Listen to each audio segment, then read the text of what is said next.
आराम से आराम से आराम से। अबे सालू ये क्या कर दिया, अब तो मालिक हमें छोड़ेगा नहीं। अबे फुल्लू तेरे साथ काम करने में मुझे बहुत मजा आता है। अरे मालिक मैं कारीगर ही इतना अच्छा हूँ। अबे साली ये क्या कर रहा है, तुझे यहाँ से ईंट लाने के लिए किसने बोला? सारा काम खराब कर दिया। हाँ और पीछे और पीछे और पीछे और रुक जा सबे साले पूरी दीवार गिरा दी तूने। एक काम ढंग से नहीं होता।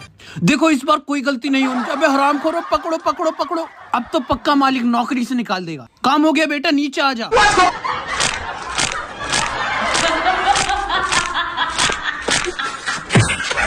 अरे हरामखोर मेरी उंगलियों का तो भरता बन गया।